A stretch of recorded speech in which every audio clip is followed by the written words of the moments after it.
Gabi po mga Inday kagtuto, magandang gabi po sa inyong lahat.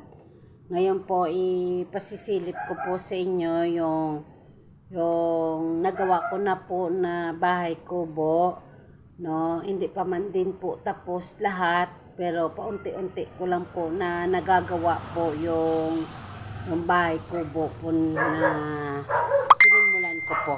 Silipin po natin yung bahay kubo po.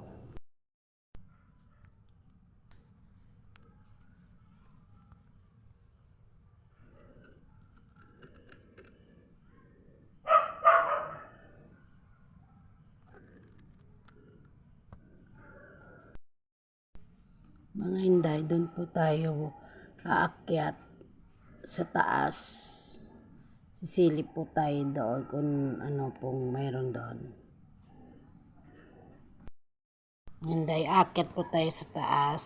Ito pong pinto. Aakyat po tayo dyan. Pinto dyan. Inday, kagtuto, ito po yung sa taas. Meron pong banig. Ito po. Yung unan. Ito pong mga unan. Tsaka may kulambo po sa gilid. Yan po. Ito po yung banga. Yung sinasabi ko. Diyan yung tumutubod yung tubig. So, may gripo. Yung plato pa lang po yung nandyan. At saka yung kaldero po. Hindi ko pa po napipintahan. Ito po yung mga kahoy. Nagsasaing po siya dyan.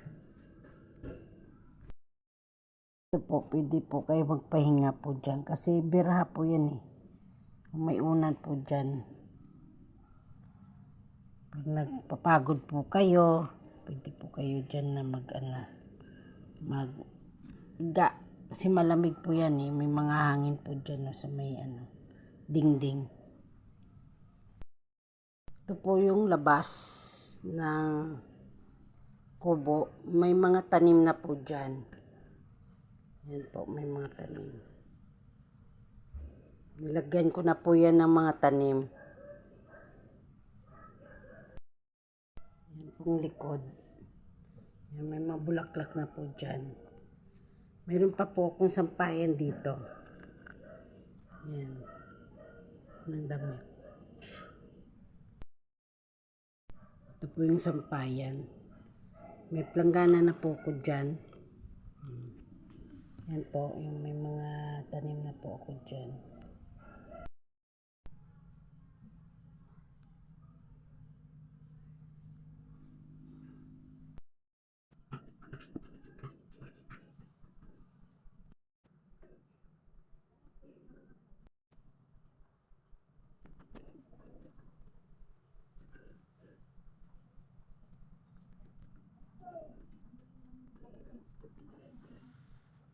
Ng bubong. So, kasi tanggal-tanggal po to mga Inday kagtuto eh. Pag may nilalagay po ko dyan, tinatanggal ko lang po to. So, tapos kakabit po yung bubong pag yung matapos mo na yung ilagay yung sa loob. Ganyan.